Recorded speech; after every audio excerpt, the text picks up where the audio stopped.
Hello అందరికీ. ఎర్రపప్పు మెంతి కూర అండి. చాలా టేస్టీగా ఉంటుంది, చాలా రుచిగా కూడా ఉంటుంది. రైస్లో కూడా బాగుంటుంది, చపాతీతో అయితే ఇంకా ఇంకా బాగుంటుంది.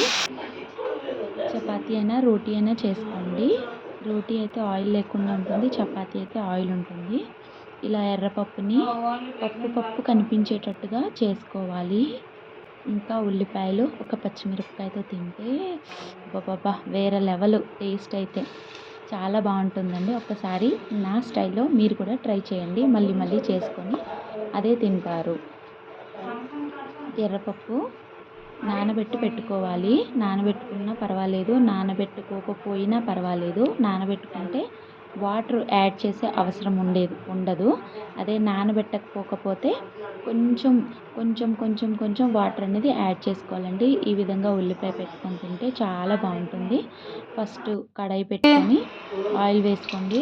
ఆయిల్ బాగా హీట్ అయిన తర్వాత ఒక పెద్దగా ఉండే ఉల్లిపాయ, ఒక 4-5 పచ్చిమిరపకాయలు, కరివేపాకు వేసుకొని బాగా ఫ్రై చేసుకోవాలి. బ్రౌన్ కలర్ వచ్చే వరకు ఫ్రై చేసుకోవాలి. ఇందులో పచ్చిమిరపకాయలు ఎక్కువ ఉండాలి.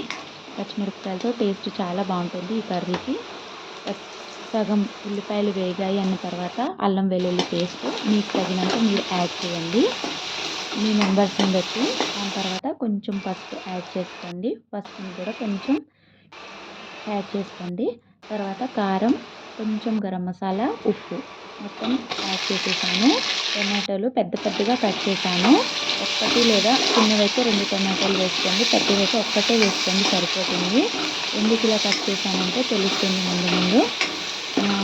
ఇప్పుడు ఇవి బాగా ఫ్రై అయ్యాయి కదండి. టమాటాలు కూడా బాగా మెత్తగా కాకుండా నార్మల్గా ఫ్రై అయ్యాయి కదా. ఇప్పుడు మెంతి కూర ఉంటుంది కదండి, మెంతి కూరని బాగా కడిగి పెట్టుకోవాలి. బాగా ఒక 3 కట్టలైనా ఉండాలండి. బాగా ఈ విధంగా మెంతి కూరని 2-3 సార్లు కలుపుకోవాలి. చేదనేది పోతుంది నీట్గా. తర్వాత అదే ఫ్రైలో వేసేయాలి. మెంతి కూర చాలా దగ్గరగా అయిపోతుంది, అసలు కని కూడా కనిపించదు. ఎంత మనం వేసినా సరే, ఎంత ఎక్కువ వేసుకుంటే ఎంత తిన్నా ఆరోగ్యకరమైన కూర అండి. షుగర్ వాళ్ళు అయితే చాలా ఎక్కువగా తినాలి. దీనివల్ల షుగర్ కంట్రోల్ చాలా తక్కువ అవుతుంది, చాలా టేస్టీగా ఉంటుంది. మెంతికూర రైస్లో కలుపుకుంటే అదో టేస్ట్ ఉంటుందండి, భలే ఉంటుంది. ఇప్పుడు మనం టమాటోలన్నీ తీసేయాలండి. పెద్ద టమాటోలు కట్ చేసాం కదా, వీటిని మిక్సీ పట్టుకోవాలి. ఈ విధంగా ఫైన్గా పేస్ట్ పట్టుకొని అందులోనే మళ్ళీ వేసేయాలండి. అప్పటి వరకు మనం మెంతికూర కూడా బాగా ఫ్రై అయిపోతుంది కదా. దాంట్లోనే ఈ విధంగా కలిపి గ్రైండర్లో కొంచెం వాటర్ వేసి ఆ వాటర్ కూడా ఇందులో యాడ్ చేసుకోవాలి. మెంతికూర ఈ పేస్ట్ బాగా మిక్స్గా ఆయిల్ పైకి వచ్చే వరకు ఈ విధంగా ఫ్రై చేసుకోవాలి. చూడండి ఎంత చక్కగా కనిపిస్తుందో. మీకు మెంతికూర టమాటో తినాలంటే ఇలా కూడా చేసుకొని తినొచ్చు.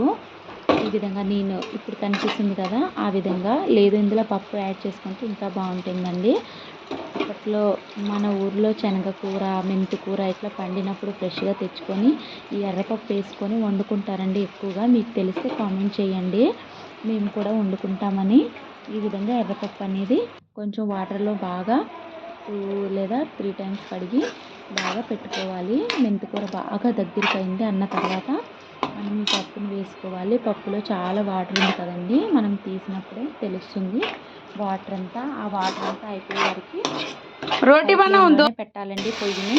ఈ కూర ఎప్పుడు వండినా సరే లో ఫ్లేమ్లో పెట్టొద్దు, లేకపోతే సగం పప్పు ఉడికినట్టు సగం పప్పు ఉడకనట్టు అలా వేరేగా అయిపోతుంది. నేనైతే నానబెట్టి పెట్టుకోలేదు కాబట్టి పప్పుని నేను కొంచెం వాటర్ యాడ్ చేసుకున్నాను. కలుపుకుంటూ ఉండాలండి, లేకపోతే కింద పప్పు అంతా ఉడికిపోతుంది, పైన ఉన్న పప్పు అంతా పచ్చిగా ఉంటుంది. కలుపుతూనే ఉండాలి మాటికి.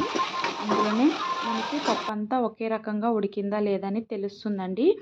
లాస్ట్లో చిన్న పలుకుతనం ఉంది అంటేనే స్టవ్ ఆఫ్ చేసి మూత పెట్టేయండి. అంతలో ఉన్న ఆవిరికి ఆ పప్పు అంతా ఉడికిపోతుంది. ఫైనల్లీ నా పప్పు అయితే అయిపోయిందండి. తర్వాత నేను చపాతీ ప్రిపేర్ చేశాను. ఈ విధంగా చపాతీ చేసేదైతే నేను తీయలేకపోయాను, ఎందుకంటే నా ఒక్క చేతితోనే నేను వీడియో తీస్తున్నాను, చపాతీ కూడా చేస్తున్నాను. అదే చపాతీ చేసినప్పుడు ఫోన్ పక్కన పెడుతున్నాను, ఇలా వేపినప్పుడు మాత్రం వీడియో తీస్తున్నానండి. నా చేతికి ఆల్రెడీ పిండి అంటుకొని ఉంది, మీరు చూసే ఉంటారు.